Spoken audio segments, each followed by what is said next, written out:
자, 오늘은 이 말씀 통해서 기쁨으로 드리고 있습니까? 한번 따라합니다. 기쁨으로 드리고 있습니까?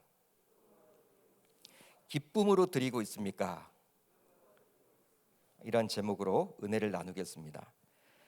신자인 저와 여러분들이 종종 놓치며 살아가신 것이 있습니다. 놓치며 살아가요. 그것이 바로 무엇이냐면 하나님을 교회 안에 가두는 것입니다. 이게 어떤 말이냐?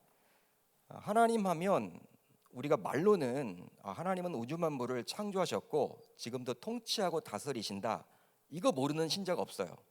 다 그렇게 말은 합니다. 근데 막상 삶을 살아내는 것들을 보게 되면 말과 행동에서 마치 하나님을 교회 안에 가두듯이 말과 행동을 하는 분들이 대단히 많다는 사실이죠. 그러다 보니 세상에서 비춰지는 그리스도인은 대단히 이중적으로 보여진다고 합니다. 너희들 왜 교회에서의 모습과 교회 밖에서의 모습이 다르냐? 세상에서 그걸 다 묻잖아요. 교회에서는 섬기라고 그렇게 배운다며, 그런데 왜 교회 밖에서는 섬김을 받으려고 하니? 세상 사람들이 그렇게 우리들에게 질문을 한단 말이에요. 지금도 기억에 남는 영화가 한 편 있는데요, 아마 여러분들도 극장에 가지 않았더라도 TV를 통해서 한두 번쯤은 보았을 거예요. 오래된 영화이기 때문에 설날 때마다, 추석 때마다 자주 나오는 영화입니다. 바로 93년도에 개봉된 강우석 감독의 투캅스라는 영화예요. 투캅스. 안성기 씨가 주연이었고 박중훈 씨가 주연이었습니다. 극 중에서 안성기 씨는 박중훈 씨 선배 형사로 나옵니다. 아마 여러분들 다 보셨을 거예요. 코믹 영화입니다. 근데 안성기 씨는 수없이 여러 업체에게서 뇌물을 받고 불법을 눈 감아주는 역할을 하는 형사로 그려지고 있어요, 이 영화에서. 그렇게 모은 돈으로 으리으리한 집에서 사는데 자신의 집이지만 떳떳하게 들어가질 못합니다. 불법으로 여러분들 모았던 돈이기 때문에 항상 집에 들어갈 때 이렇게 여러분 두리번 자기 집 아닌 것처럼 생각하다 막 들어가는 거예요. 어떨 땐 담 넘어 들어가고. 여러분 이렇게 사람들이 많으면 자기 집에 들어가지 못해. 그런데 문제는요, 이 안성기 씨가 극 중에서 주일마다 교회에 가서 예배를 드리며 믿음 좋은 집사 행세를 한다라는 거예요. 잡사라고 보통 불리죠. 그런 역할을 합니다. 하나님 아버지, 이번 주에도 안전을 지켜주시고 돈 많이 벌게 해달라고, 그런 식으로 여러분 막 그렇게 기도해요. 그런 여러분 장면이 영화에 나옵니다. 악질, 이 나쁜 형사인데 교회에서는 누구보다도 신앙이 좋은 거야. 당시 교회 밖과 교회 안에서 이중적으로 연기하는 안성기 씨의 모습에 많은 사람들이 웃음을 터뜨립니다. 깔깔깔대고 막 웃죠, 그 영화를 보면서. 그렇지만 기독교 신자들은 안성기 씨의 연기에서 자신들의 민낯을 보았기에 마냥 웃을 수만은 없어요. 그거 보면서 씁쓸합니다. 제가 당시 신학대학 학생이었습니다. 총신대학교 학생이었는데 그걸 봤는데 낯 뜨겁더라고요. 우리들의 모습을 막 그려주고 있으니까 막 영화 감독들이 그런 영화를 통해서 막 기독교인들의 민낯을 막 드러내잖아요. 여러분 낯 뜨겁더라고요. 지금으로부터 약 30년 전 영화임에도 불구하고 우리 사회에서 기독교인들을 바라보는 세상의 시선은 마냥 곱지 않았는데요, 아마도 지금은 어떨까요? 우리 기독교인들을 바라볼 때 더하면 더하지 덜하지는 않을 겁니다. 그렇지만 분명한 것은 우리가 믿는 하나님은 교회 안에는 물론 교회 밖을 포함한 이 세상 모든 삶의 주인이시며 지금도 이 세상을 친히 다스리시고 통치해 주시는 분이십니다. 그 이유가 바로 무엇입니까? 우리 주님께서는 만유의 주님이시기 때문에. 그러다 보니 하나님은 믿는 자를 통해서 일을 하시기도 하지만 믿지 않은 불신자를 통해서도 자신의 일을 이루어 가시기도 하는 거예요. 하나님은요, 믿는 신자들을 통해서도 일을 하시지만 믿지 않은 불신자를 통해서도 자신의 역사를 만들어 가십니다. 성경을 보게 되면 하나님께서는 아브라함, 이삭, 야곱, 요셉, 모세, 여호수아, 기드온, 삼선, 사무엘, 다윗, 베드로, 바울과 같은 등등등등등 이런 믿음이 좋은 사람들을 통해서도 일을 하시죠. 그런 내용이 바로 성경의 이야기 아닙니까? 그러나 또 한편으론 하나님께서 하나님을 모르는 세상의 통치자를 움직이사 자신의 일을 해나가시기도 하신다라는 사실이에요. 즉 오늘 말씀에 나오는 바사 제국의 고레스 왕과 같은 사람을 통해서도 하나님은 자신의 일을 행하십니다. 오늘 말씀을 보게 되면요, 이 페르시아 제국의 고레스 왕이 나오거든요. 여러분들이 이 고레스 왕은 꼭 기억을 해놓으세요. 하나님께서 이 불신자를 통해서도 자신의 역사를 만들어 가세요. 놀랍습니다. 자, 오늘 말씀 1절을 볼까요? 이렇게 시작을 하고 있죠.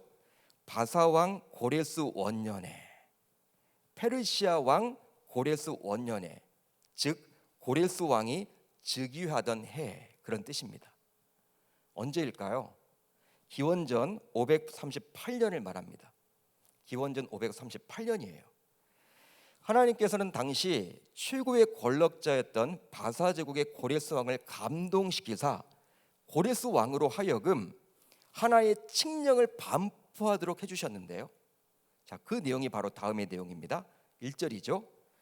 바사 왕 고레스 원년에 여호와께서 에레미야의 입을 통하여 하신 말씀을 이루게 하시려고 바사 왕 고레스의 마음을 감동시키심에, 불신자였던 그의 마음을 감동시키심에 그가 온 나라에 공포도 하고 조소도 내려 이르되, 바사 제국 전역에 칙령을 하나 반포를 했습니다. 근데 그 칙령이 무슨 칙령입니까? 그 유명한 고레스 칙령이에요. 역사적으로 아주 유명한, 진짜 수능 시험에 나올 만한 아주 유명한 칙령이죠. 고레스 칙령. 바로 무엇이냐면 오랜 기간 동안 포로 생활을 하던 유대인들로 하여금 본국인 유대로 돌아가도록 허용한 칙령이에요. 여러분, BC 586년 바벨론에 의해서 남유다의 수도였던 예루살렘이 점령을 당하게 되었고 결국 예루살렘 성전도 무너지게 되었습니다. 이스라엘 백성들은 신앙 공동체 말이에요. 신앙 공동체입니다. 그러니까 정치와 종교가 구분이 되어 있지 않고 정치와 종교가 하나인 신정 국가였어요. 근데 그 나라의 성전이 무너졌다라는 것은요, 이제 게임 끝이죠. 끝났다라는 거예요. 한마디로 바벨론에 의해서 나라가 무너졌어. 그런데 그 바벨론도 영구히 가지 않고 또 신흥 강국이었던 이 바사, 즉 페르시아 제국에 의해서 또 무너집니다. 자연스럽게 이제 바벨론의 포로로 많은 사람들이 끌려갔단 말이에요. 근데 그들이 자연스럽게 이제 누구의 종이 된 거예요? 바사 제국의 종이 된 것이죠. 바사 제국의 포로로 잡히게 된 거예요. 그렇게 여러분 거기다 머물다 보니까 나라가 바뀐 거야. 자기도 모르게. 여러분, 그 당시 BC 586년 바로 이제 남유다는 역사의 뒤안기로 사라지게 되었는데요.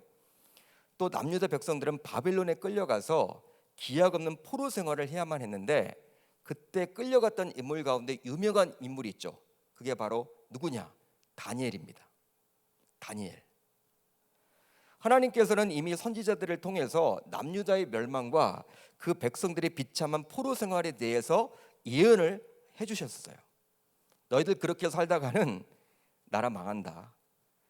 하나님의 백성들은 하나님의 말씀대로 살아내야 하고 우상을 섬기면 안 된다. 그 말씀에 온전히 순종하며 살아가야 한다. 그래야지 너희들 복 받는다. 그런데 백성들이 그렇게 살아내지 못하죠. 하나님의 말씀대로 살아내지 못하고 하나님도 믿으면서 세상 우상도 같이 섬긴단 말이에요. 그러니까 많은 선지자들을 동원해서 하나님께서 너희들 그렇게 살다가는 망해. 그리고 포로로 끌려갈 거야. 그런 이야기를 수없이 많이 해주셨어요. 그렇지만 백성들이 듣지 않고 결국 하나님의 때가 되매 이제 하나님의 심판을 당하셔서 이제 백성들은 나라를 잃고 바벨론의 포로로 끌려가게 된 거예요. 그게 바로 바벨론 유수죠. 그러나 하나님께서는 또 예레미야서를 통해서 70년 뒤의 회복에 대해서도 이미 언급을 해주셨습니다. 70년 동안 너희들 포로 생활을 할 거야 라고 이야기를 하셨는데 그것이 끝이 아니라 에레미야 선지자를 통해서 70년 후에는 다시금 회복될 것임을 말씀해 주셨어요. 자, 그 내용이 바로 다음의 내용입니다. 여호와께서 이와 같이 말씀하시니라. 바벨론에서 70년이 차면 내가 너희를 돌보고 나의 선한 말을 너희에게 성취하여 너희를 이곳으로 돌아오게 하리라. 여호와의 말씀이니라. 너희를 향한 나의 생각을 내가 아나니 평안이요 재앙이 아니니라. 너희에게 미래와 희망을 주는 것이니라. 아멘.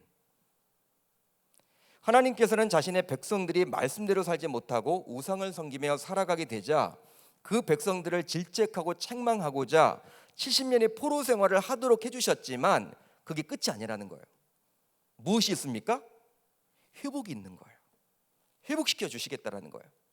하나님의 때인 70년이 세워지면 차게 되면 내가 너희 민족을 다시금 회복시켜 주겠다라고 말씀해 주고 있었습니다. 바로 에레미야 선지자를 통해서 하나님은 그렇게 약속을 해주고 있죠. 즉 하나님께서는 유다 백성들에게 재앙이 아니라 평안 주시기를 원했던 거예요. 그렇게 함으로 유다 백성들에게 미래와 희망을 주고자 함이죠. 여러분 지금도 마찬가지입니다. 지금도 마찬가지예요.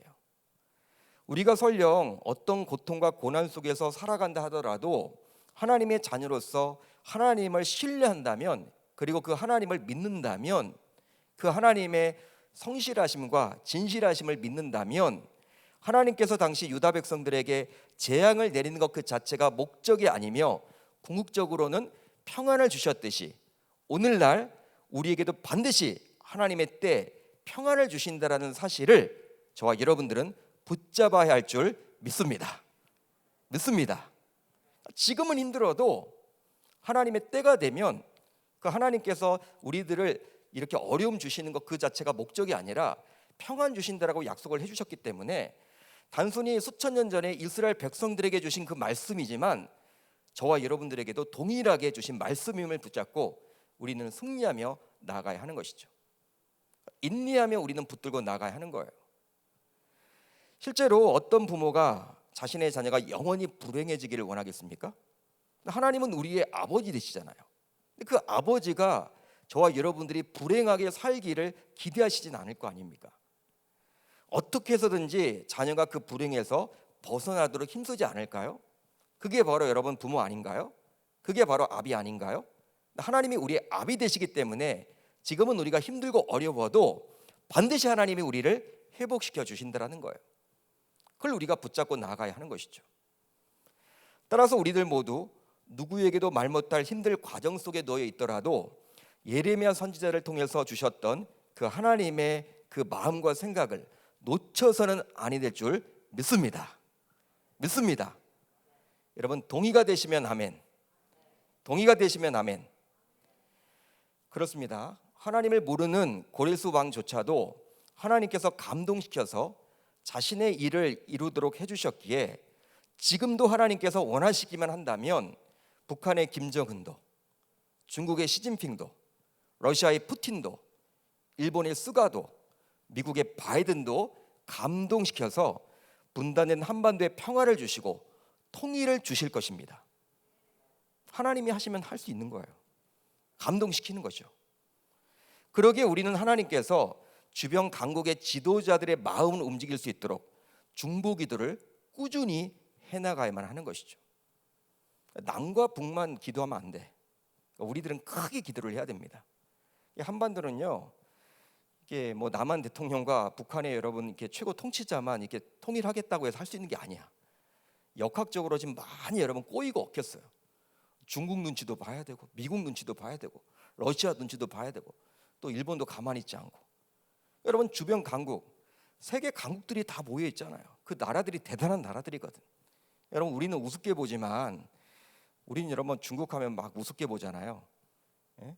그리고 일본 하면 우습게 보는데, 유럽에 가서 여러분 중국 이야기하고 일본 이야기하면요, 아우 다들 무서워해요. 우리나라는 여러분 막 그렇게 하죠. 여러분 우리는 그냥 남북한 우리끼리만 통일하겠다, 이게 안 된다는 말이에요. 힘이 없어 아직까지. 그러다 보니까 주변 강국의 그런 지도자들의 마음을 하나님이 움직이사 그리고 감동시키사. 하나님이 하신다면 하실 수 있거든요. 그러니까 그것을 위해서 우리가 기도해야 하는 것이죠. 우리가 나라와 민족과 통일을 위해서 기도해야 하는데, 저는 개인적으로 이 금요성령 집회 시간이 바로 최적의 시간이라고 생각을 합니다. 보통 때에는 나라와 민족과 통일보다도 자신과 가족들을 위해서 기도했다면, 이 금요성령 집회 시간에는 기도의 인도를 하는 목사님의 인도에 따라서 나라와 민족과 통일을 위해서 간절히 중보할 수 있기를 바랍니다. 그렇게 해나갈 수 있기를 바랍니다. 그런데요, 이제 하나님께서 감동해 주신 고레스 왕은요, 그냥 유대 민족의 귀함만 허락하지 않습니다. 너희들 그냥 너희들 땅으로 돌아가, 그건 말하지 않았다라는 거예요. 또 다른 미션을 유대인들에게 명했는데요.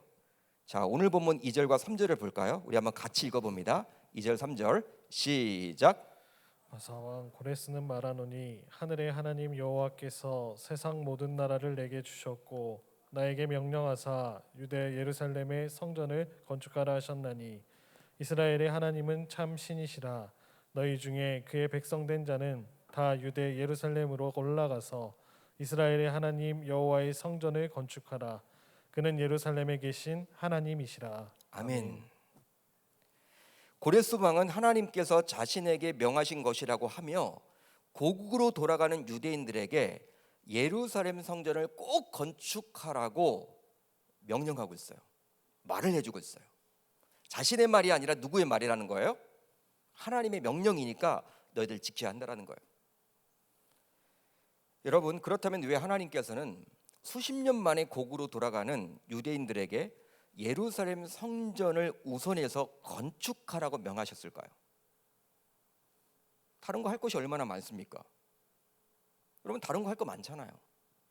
굳이 여러분 가장 우선적으로 예루살렘 성전을 건축하는 게 최우선이라고 왜 이런 이야기를 하셨을까요? 바로 유대인들은 하나님의 백성이기에 그 선민이라는 정체성을 유지하기 위해서는 제사가 우선적으로 회복되어야 했기 때문입니다. 예배가 중요하잖아요. 예배가.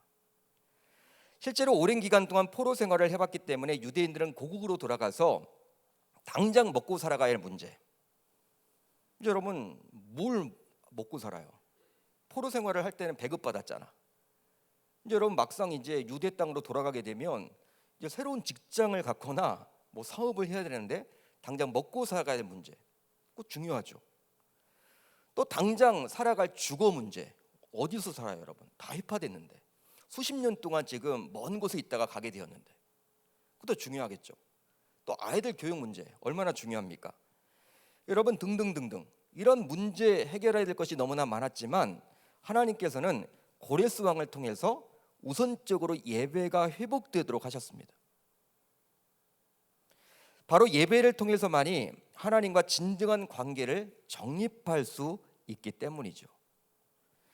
물론 신약 시대를 살고 있는 저와 여러분들의 관점으로 보게 되면 꼭 성전을 지어야지만 예배를 드릴 수 있느냐라고 물을 수도 있겠지만, 예수님께서 오심으로 어떤 장소에서 예배를 드려도 상관없게 되었지만 그 이전인 구약 시대에는 하나님께서 구별된 만남의 장소로 성전을 택하셨기에 선민이라면 반드시 성전에서 율법의 규정에 따라서 제사를 드려야만 했던 거예요. 여러분, 구약 시대 이런 코로나 터지면요 온라인 예배 못 드려요. 나와야 돼. 지금은 여러분 뭐 우리가 이 장소 자체가 여러분 그렇게 문제되는 건 아니지만 구약 시대 때는요 하나님께서 성전 아니면 안 된다라고 분명히 딱 못을 박았기 때문에 성전에 가서 예배를 드려야 돼. 다른 곳에서 예배 드릴 수가 없어. 제사를 드릴 수가 없어. 또 자기 멋대로 드려서는 안 되고 구약의 율법의 규정에 맞는 것 가지고 드려야 합니다. 번제를 드릴 때는 어떤 짐승을 가지고 예배를 드리고 레위기에 다 나와 있죠. 그 규정에 따라서. 여러분, 그러기에 당시 고국으로 돌아가는 유대인들에게 하나님께서는 우선적으로 지금의 교회와도 같은 성전을 짓도록 한 거예요.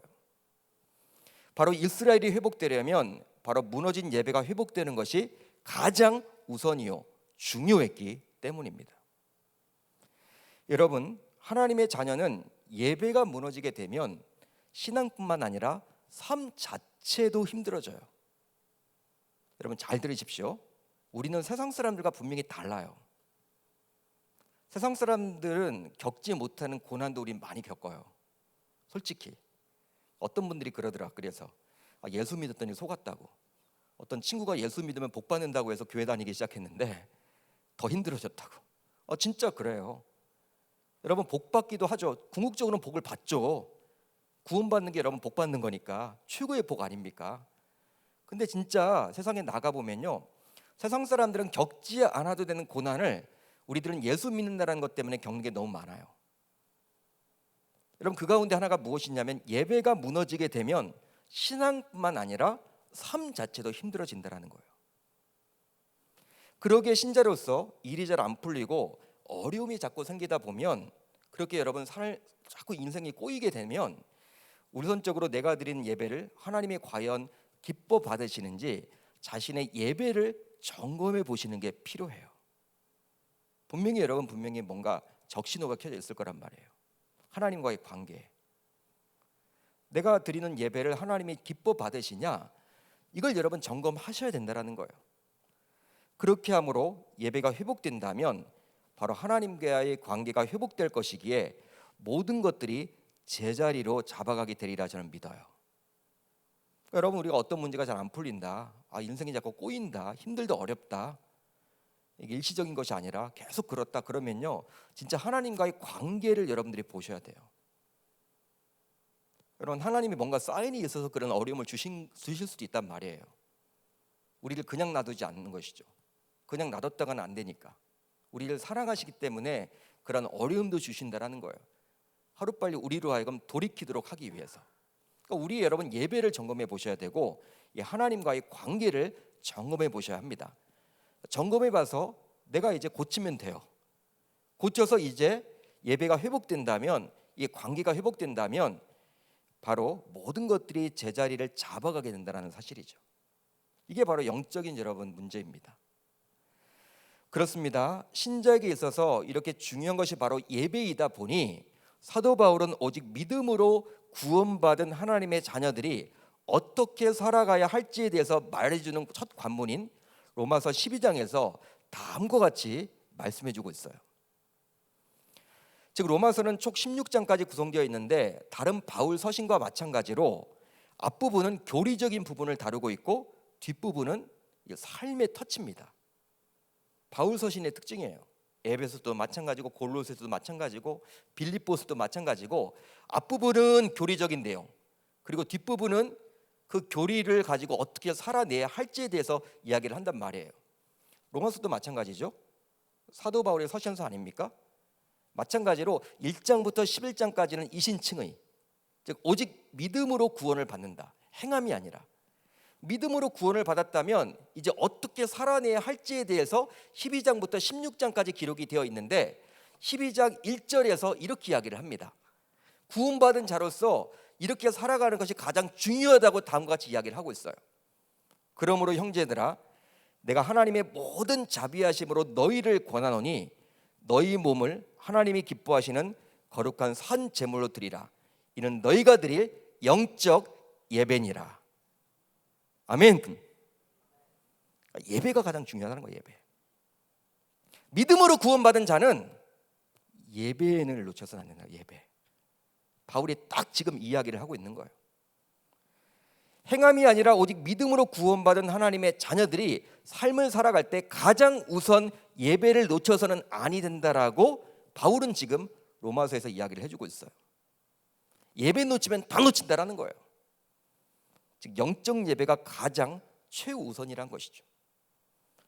이토록 중요한 것이 바로 예배이기에 하나님께서는 신구약 66권 성경 속에서 여러 번에 걸쳐서 제사, 즉 예배를 강조했던 거예요. 여러분 예배에 관련된 내용이 얼마나 많습니까? 다음 주 3일 내내 여러분 예배에 대해서 들을 텐데, 그러기에 사탄은 어떻게 해서든지 우리 신자들로 하여금 예배를 온전히 드리지 못하도록 방해해요. 진짜 그래요. 즉 이런저런 이유를 대면서 우리로 하여금 예배를 드리지 못하도록 합니다. 바로 예배가 무너지게 되면 교회가 사라지게 되고, 그렇게 되면 우리의 삶도 급속히 어려워지게 됨을 사탄이 모를 리가 없기 때문에 그리하는 거예요. 실제로 구라파의 교회를 보세요, 여러분. 유럽의 교회들을 보세요. 여러 선교사님들의 이야기를 들어보세요. 바로 예배가 무너지게 되므로 수십 년 뒤 교회는 텅텅 비게 되었고, 결과적으로 신자들의 삶도 세상 사람들과 별반 다를 바가 없게 되었다라는 거예요. 프랑스 같은 나라는요, 이 바캉스를 가냐, 바캉스. 7, 8월 바캉스를 가는데 세상에 따라가는 거야. 이 교회도 여러분 주일 안 합니다. 예배를 안 합니다. 바캉스 갑니다, 목사님들이. 왜? 올 사람도 없으니까. 성도들도 여러분 바캉스를 가니까 2달 쉬잖아요.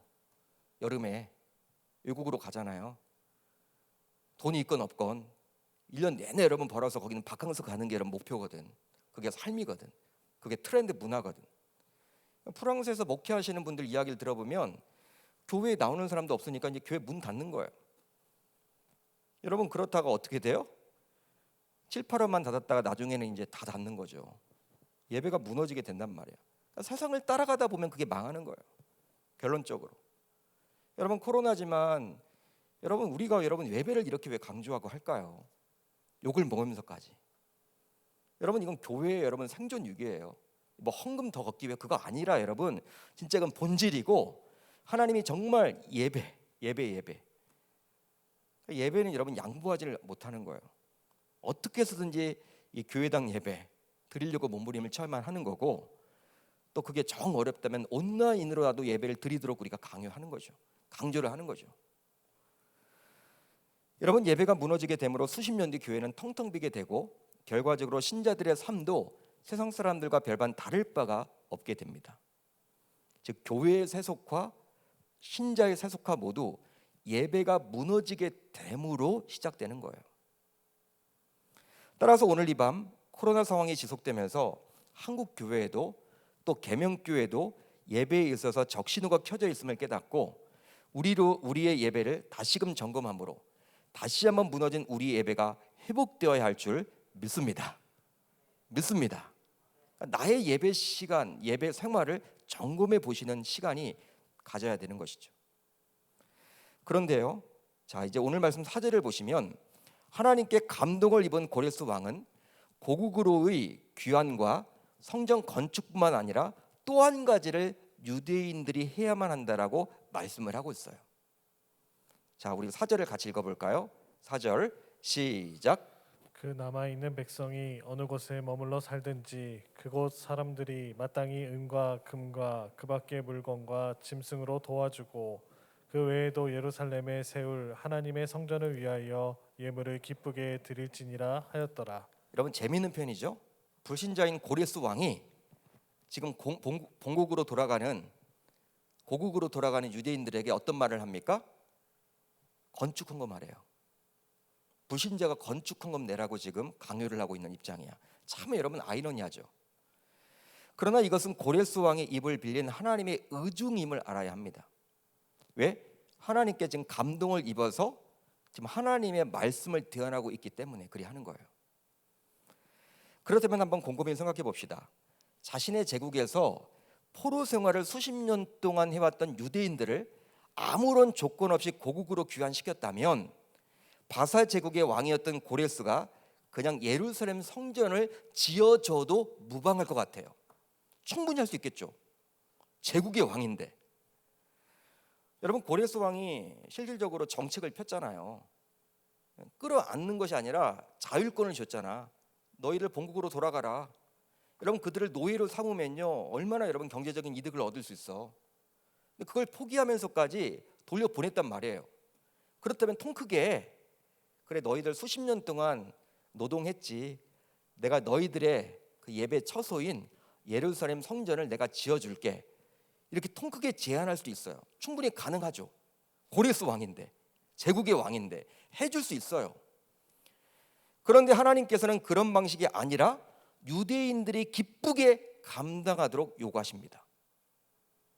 예루살렘에 세울 하나님의 성전을 위하여 예물을 기쁘게 드릴지니라. 성전을 위하여 예물을 기쁘게 드릴지니라. 그렇다면 그 이유는 무엇 때문일까요? 바로 언제나 하나님의 일은 하나님의 백성들의 자발적인 기쁨의 헌신으로 이루어져야만 하기 때문입니다. 믿으시면 아멘. 믿으시면 아멘.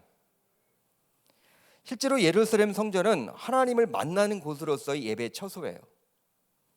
그러기에 그 건축은 하나님이 원하시는 하나님의 일인 것이죠. 세상 일이 아니란 말이에요. 이런 하나님의 일을 하는 데 있어서 하나님께서는 한두 사람의 수고와 노고가 아니라 많은 구성원들이 자발적으로 또 기쁨으로 감당하기를 원하셨습니다. 그것이 바로 하나님의 백성으로서 헌신하는 자세인 것이죠. 그래서일까요? 사도 바울도 동일하게 헌신, 즉 헌금하는 원리를 저와 여러분들에게 가르쳐 줍니다. 각각 그 마음에 정한 대로 할 것이요 인색함으로나 억지로 하지 말지니 하나님은 즐겨내는 자를 사랑하시느니라. 아멘. 실제로 헌금을 할 때 남의 눈치를 봐서 하기 싫은데 억지로 해서는 곤란합니다. 그렇죠? 보니까 김 집사가 이번에 많이 했네. 자기는 하기 싫은데 그냥 김 집사 눈치를 보고 나도 그 정도 해야지 뭐. 라이벌이야. 교회에서 라이벌인 거야. 김 집사도 했는데 내가 안 하면 안 되지? 이건 여러분 아니라는 거예요. 그렇다고 해서 야박하게 인색함으로 해서는 안 된다라고 바울은 지금 권면해주고 있죠. 뭐 자유해야지 뭐. 그건 또 아니라는 거예요. 거룩한 부담감은 가져야 된다는 거예요. 인색해서는 아니 된다는 거예요. 그러면서 자발적으로 기쁨으로 즐겨내는 자를 하나님은 사랑하신다라고 말씀하십니다. 다른 것들을 사랑하는 것이 아니라 자발적으로 기쁨으로 내는 분을 사랑하신다. 결국 이 말은 물질의 헌신이라 할 수 있는 헌금과 시간의 헌신이라 할 수 있는 봉사 모두 억지로 하지도 말고 그렇다고 해서 안 해도 된다라는 생각으로, 즉 인색해서는 곤란하다고 이야기해주고 있는 거예요. 그러기에 기쁨으로 자발적으로 헌금을 드리고 누가 시키기 전에 알아서 봉사하는 자를 우리 주님께서는 사랑해 주신다라고 이야기를 하고 있는 것이죠. 따라서 우리는 하나님 보시기에 부끄럽지 않게 헌금 생활과 봉사 생활, 즉 헌신을 해야만 할 줄 믿습니다. 다른 곳에 다 사용하고 남은 것만 하나님께 드리는, 즉 인색해서는 곤란하고 그렇다고 해서 아직 믿음도 없는데 남들 한다고 해서 한다라는 것, 그것도 아니라는 거예요. 바로 고레스방을 통해서 유대인들에게 기쁘게 드리라라고 말씀하신 하나님께서는 이제 오늘 이 시간에도 우리들에게 물질과 시간을 기쁨으로 자발적으로 드리라고 요구하고 있기 때문입니다. 여러분, 현재 여러분들은 기쁨으로 드리고 있습니까? 여러분들의 시간을, 여러분들의 물질을 하나님 앞에 기쁨으로 드리고 있으십니까? 오늘 말씀의 제목이잖아요. 그렇다면 이 질문에 여러분들은 과연 어떻게 대답을 하시겠습니까? 기쁨으로 드리고 있냐는 거예요. 이 질문에 자발적이며 기쁨으로 드리고 있다라고 즉시 답을 할 수 있는 성숙된 저와 여러분들이 모두 되실 수 있기를 우리 주님의 이름으로 축원합니다. 축원합니다. 이게 바로 헌신이란 거예요. 여러분, 우리가 하나님 앞에 드린다라고 하면요, 진짜 여러분들 하나님이 보시기에 부끄럽지 않게 드려야 하겠죠. 우리가 주님을 사랑한다고 이야기하는데 진짜 여러분 사랑하는지를 알려면요, 우리가 사용하는 재정, 돈, 시간 최우선으로 우리 주님께 드리고 사용하고 있는지를 보면, 내가 주님보다 더 사랑하는 것이 나오면 그건 주님 사랑하는 게 아니겠죠.